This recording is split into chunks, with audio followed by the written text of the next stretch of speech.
todos com a paz do Senhor.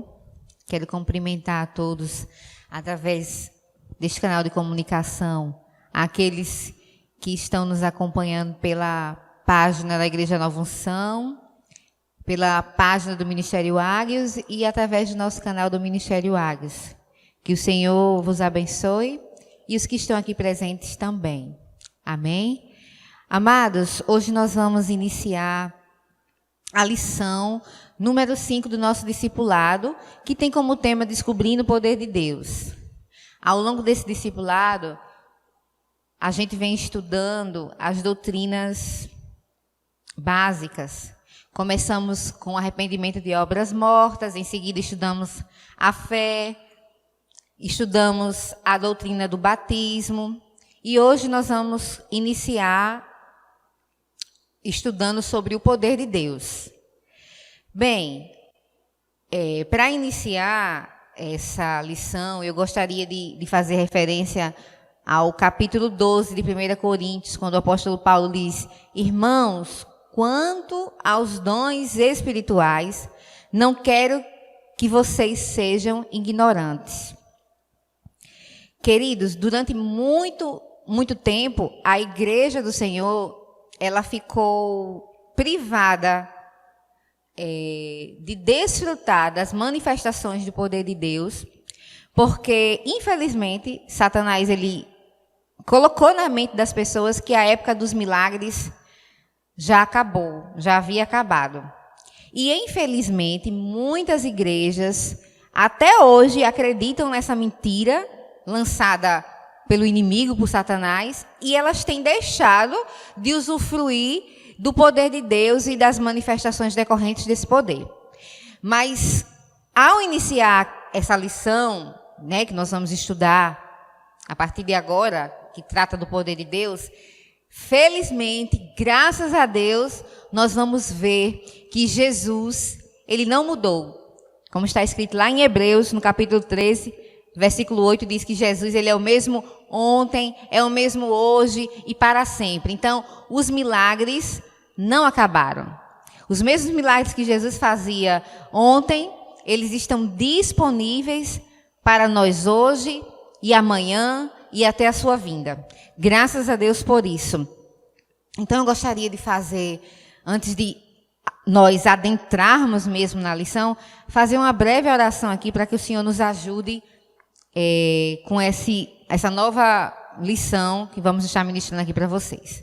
Paizinho querido, eu quero pedir que o Senhor ilumine nossas mentes, os nossos corações, para que o Senhor faça com que cada um de nós, eu e os que estão nos ouvindo através desses canais de comunicação, a entender e a buscar conhecer o teu poder e desfrutar das manifestações do teu poder.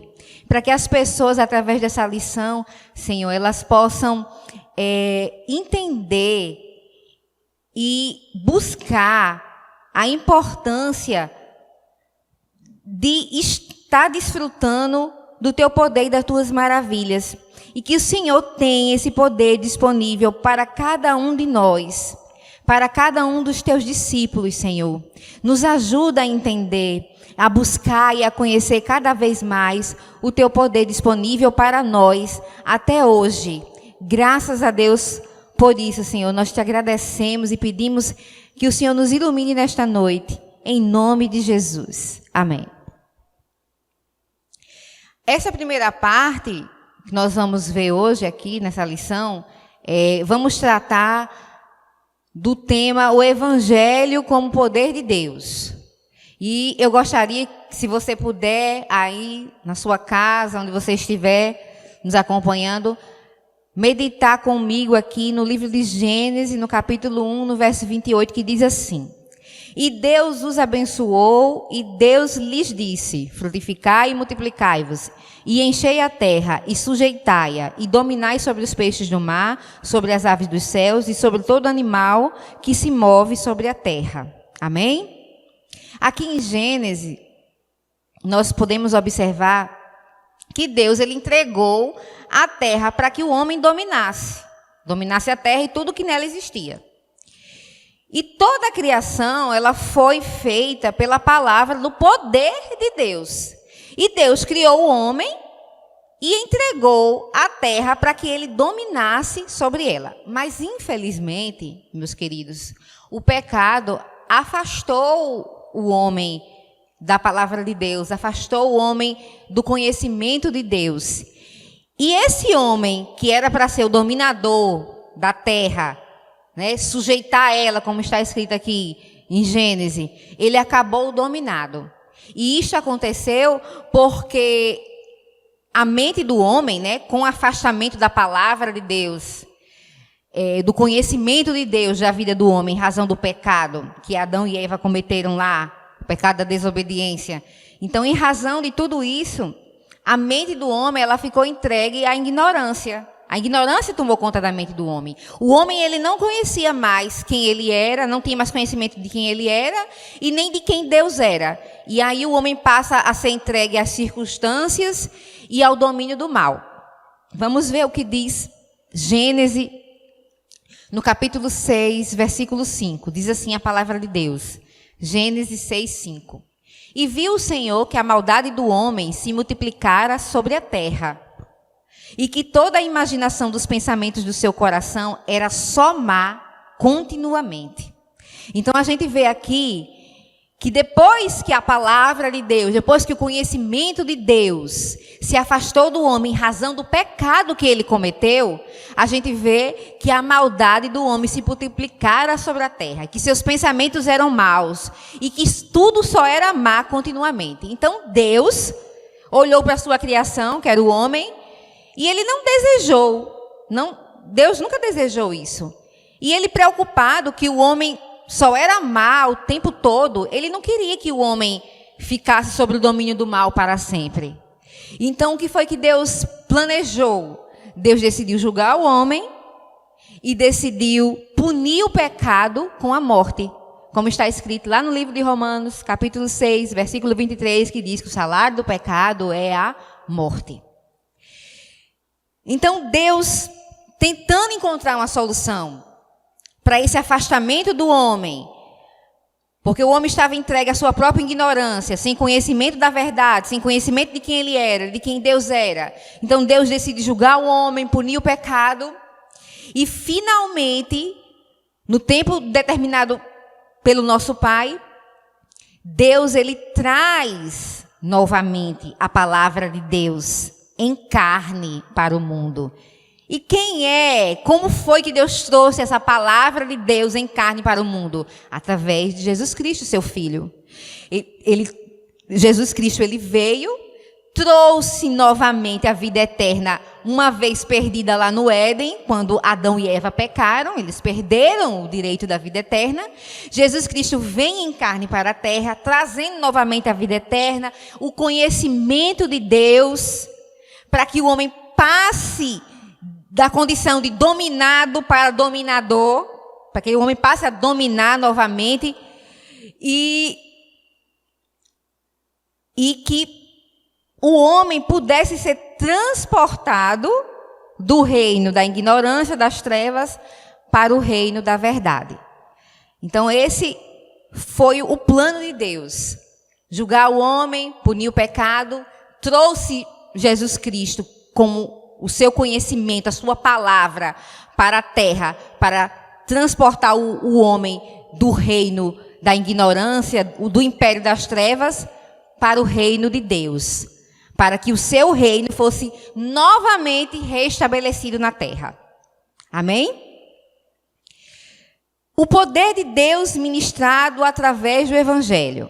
Bem, quando Deus planejou tudo isso, trouxe seu Filho Jesus para a terra, para que ele pudesse transportar o homem do império da ignorância, do império das trevas, para o reino de Deus. Quando Jesus ele traz essas boas novas da salvação, isso nada mais é, meus queridos, que o poder de Deus.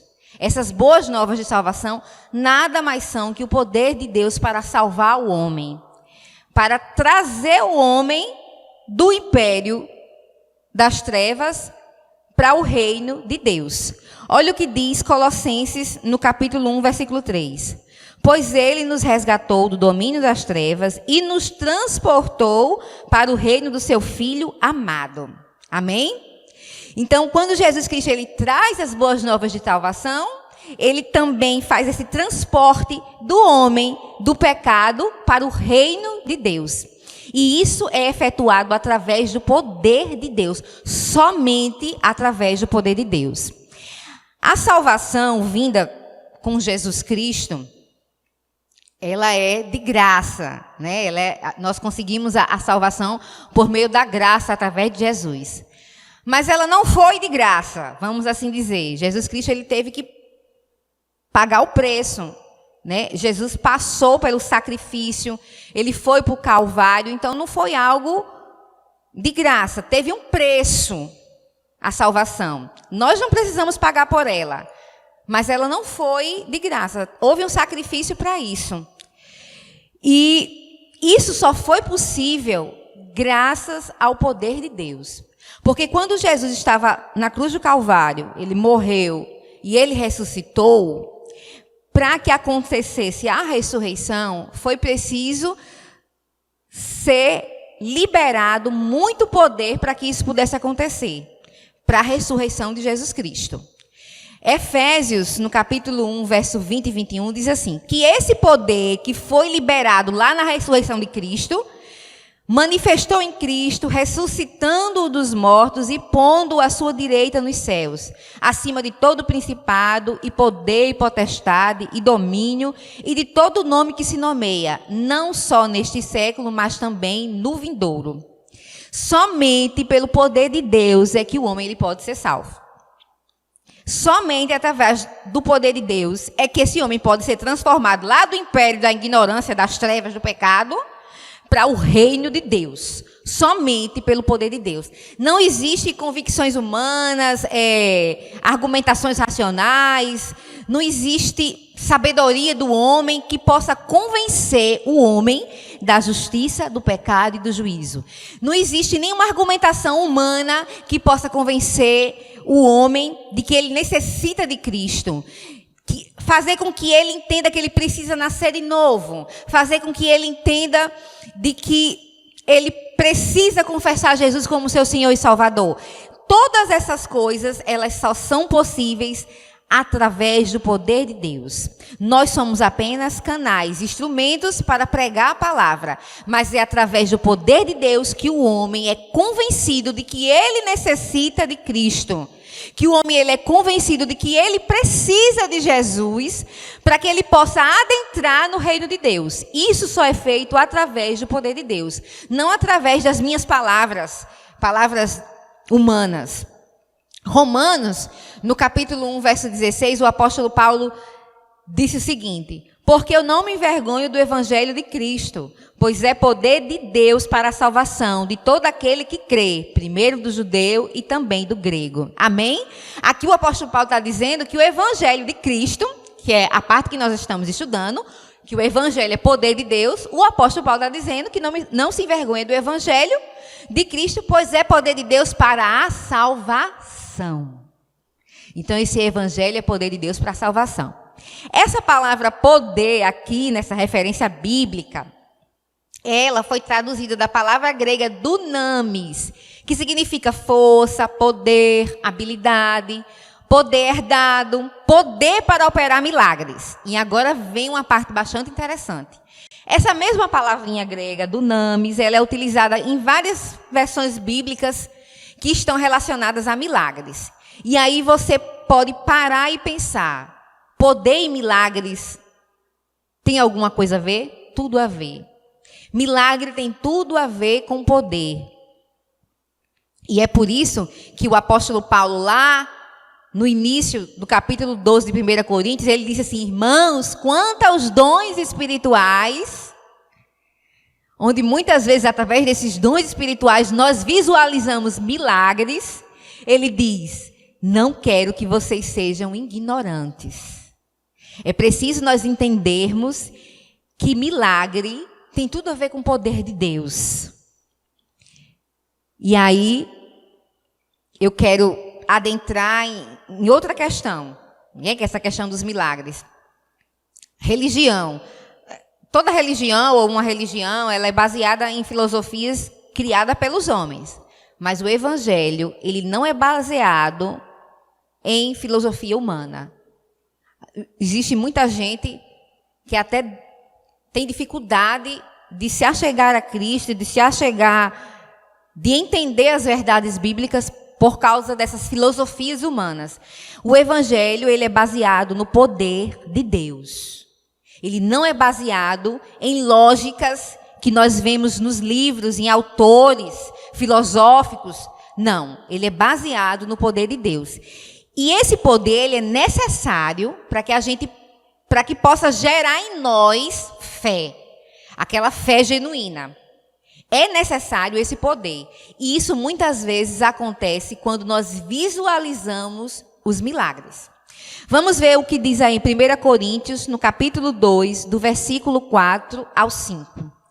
A minha palavra e a minha pregação não consistiram em palavras persuasivas de sabedoria humana.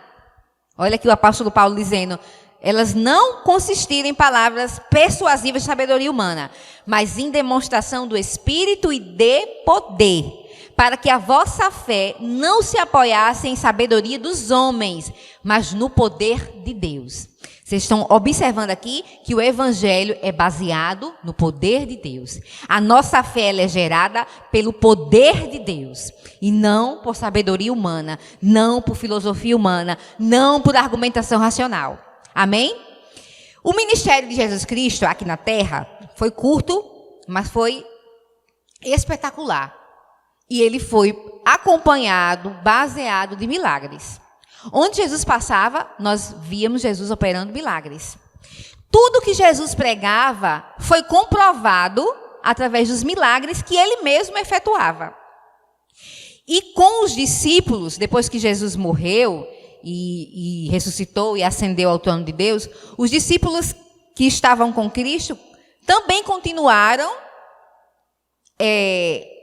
os seus ministérios acompanhados de milagre, para que pudesse comprovar que o que eles pregavam, que o que eles falavam era verdade. O milagre, ele é a comprovação do que nós estamos, na verdade, o milagre ele é a comprovação de que tudo que nós ministramos e pregamos, ele é verdadeiro, é verídico, é real.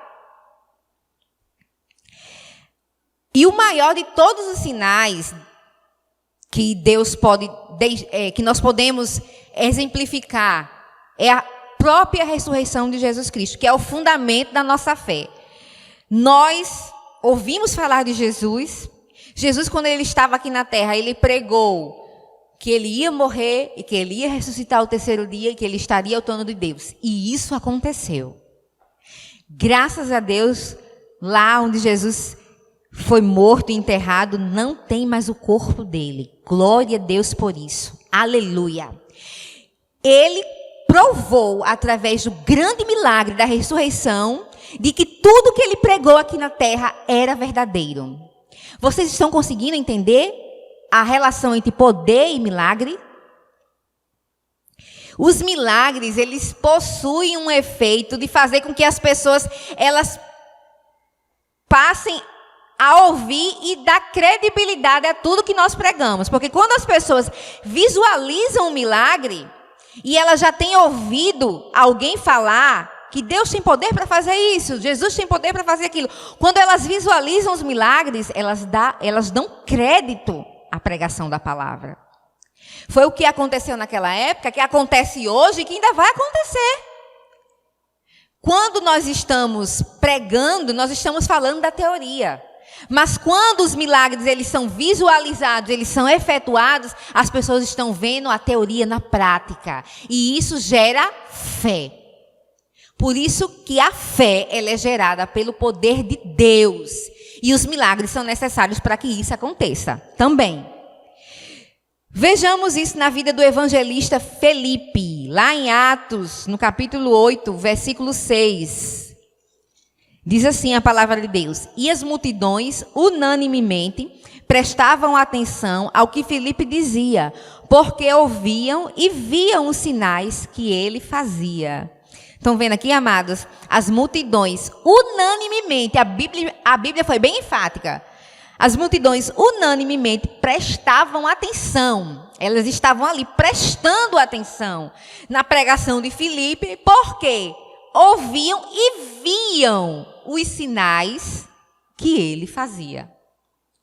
Viam os milagres que Deus fazia através da vida de Filipe. E a partir daí elas passavam a prestar atenção e ouvir a mensagem pregada pelo evangelista Filipe. Amém? Daí a importância, eu vou agora concluir, a importância de nós, meus queridos que estão nos assistindo, de nós buscarmos conhecer e desfrutar deste poder de Deus disponível para todos nós. Esse poder, ele está disponível para todo discípulo de Jesus Cristo.